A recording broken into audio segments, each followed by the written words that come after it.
So இந்த வீடியோவில் நம்ம சேவிங்க்கும் இன்வெஸ்டிங்கும் இருக்க டிஃப்ரென்சஸ் என்ன அப்படின்னு பார்க்கலாம். அது மட்டும் இல்லாமல் இப்போ நம்ம சேவிங்லையும் இன்வெஸ்டிங்லையும் என்ன தப்பு பண்ணிருக்கோம், அப்படி நம்ம பண்ணுற தப்பு நம்மளை எப்படி அஃபெக்ட் பண்ணுது அப்படிங்கிறதையும் அதை எப்படி நம்ம ஓவர் கம் பண்ணலாம் அப்படிங்கிறதையும் பார்க்கலாம். ஸோ சேவிங் அண்ட் இன்வெஸ்டிங் அப்படிங்கிறது என்ன அப்படின்னு உங்களுக்கு தெரியும்னு நினைக்கிறேன். சேவிங் அப்படிங்கிறது பேசிக்காகவே ஒரு ரொம்பவே இம்பார்ட்டண்டான ஒரு ஹேபிட். பட் நம்மள நிறைய பேருக்கு வந்து சேவ் பண்ணுற பழக்கமே இருக்காது.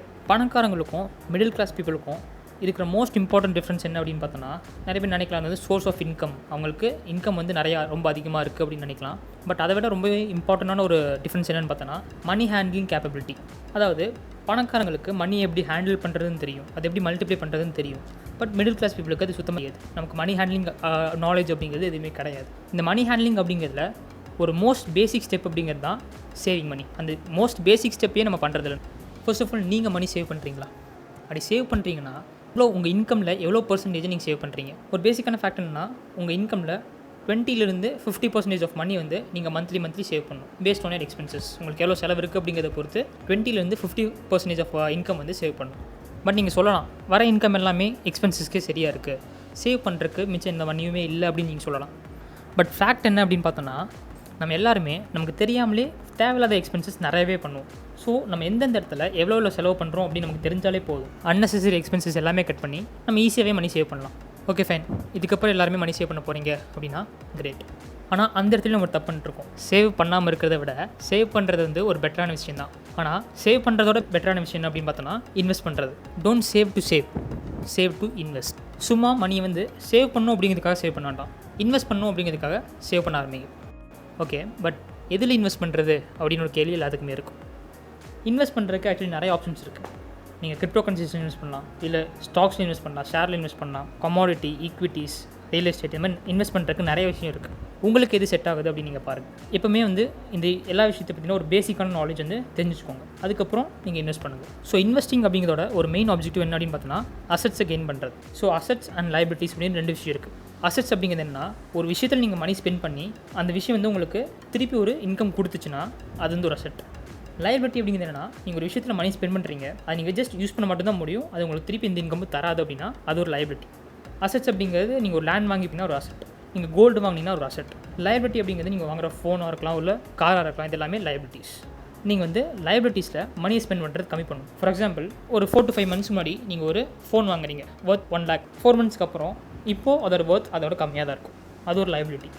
ஆனால் இதே 4 months முன்னாடி நீங்கள் பிட்காயின் வாங்கியிருக்கீங்க, 1 lakh ஒர்த் ஆஃப் பிட்காயின் வாங்கியிருக்கீங்கன்னா இப்போது அந்த பிட்காயினோட வேல்யூ வந்து கிட்டத்தட்ட 4 lakhs மேலே இருக்கும். ஸோ அங்கே லைபிலிட்டியோட வேல்யூ டிக்ரீஸ் ஆகுது, இங்கே அசட்டோட வேல்யூ இன்க்ரீஸ் ஆகுது. ஸோ இதுதான் வந்து அசட்டுக்கும் லைபிலிட்டிக்கும் இருக்க டிஃப்ரென்ஸ். ஸோ எப்பவுமே நம்ம லைபிலிட்டிஸ் கம்மியாக வச்சுட்டு நம்மளோட அசட்ஸை வந்து இன்க்ரீஸ் பண்ணணும். அதுதான் வந்து இன்வெஸ்டிங்கோட மெயின் ஆப்ஜெக்டிவ். பட் இன்வெஸ்ட் பண்ணால் மணி போயிடுமோ அப்படிங்கிற பயம் எல்லாத்துக்குமே இருக்கும். நம்ம நிறைய இடத்துல கேள்விப்பட்டிருப்போம், ஷேர் மார்க்கெட்டில் மணி போட்டேன் ஃபுல்லாகவே போயிடுச்சு அப்படின்னு சொல்லுவாங்க. பட் இது ஆக்சுவலி கம்ப்ளீட்டாக ட்ரூ கிடையாது, இது ஒரு மித். ஏன்னா இன்வெஸ்டர்ஸ் அப்படிங்கிறவங்க மணியை லூஸ் பண்ணுறதுக்கான சான்சஸ் ரொம்பவே கம்மியாக தான் இருக்கும். ட்ரேடர்ஸ் அப்படிங்கிறவங்க மணியை லூஸ் பண்ணுவாங்க, அது ரொம்ப ஆஃப்னாக நடக்கிற விஷயம். ஆனால் இன்வெஸ்டர்ஸ் வந்து மணி லூஸ் பண்ணுறதுக்கான சான்ஸ் ரொம்ப கம்மி. இந்த ஷேர் மார்க்கெட்டில் மணி போட்டேன் அது ஃபுல்லாக போயிடுச்சு அப்படின்னு சொல்கிறவங்களாம் ட்ரேட் பண்ணியிருப்பாங்க, இன்வெஸ்ட் பண்ணியிருக்க மாட்டாங்க. இது எதுவுமே ஆக்சுவலி ஃபைனான்ஷியல் அட்வைஸ் கிடையாது. இன்வெஸ்டிங் பற்றின என்னோட பெர்ஸ்பெக்டிவ் நான் சொல்லிட்டு இருக்கேன். இதில் தான் நீங்கள் இன்வெஸ்ட் பண்ணணும், இதில் இன்வெஸ்ட் பண்ணக்கூடாதுன்னு நான் சொல்லலை. இன்வெஸ்ட் பண்ணலாம், அது ஒரு நல்ல விஷயம் அப்படின்னு தான் நான் சொல்கிறேன்.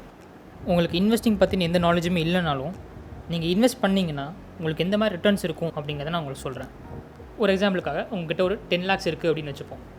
இந்த 10 lakhs நீங்கள் சேவ் பண்ணிங்கன்னா 5 years கழிச்சு உங்கள்கிட்ட என்ன அமௌண்ட் இருக்குது அப்படின்னு பார்த்தோன்னா அதே 10 lakhs தான் இருக்கும். ஆனால் அந்த 10 lakhs இன்வெஸ்ட் பண்ணிங்கன்னா 5 years கழிச்சு உங்கள்கிட்ட எவ்வளோ இருக்கும் அப்படிங்கிறத பார்க்கலாம்.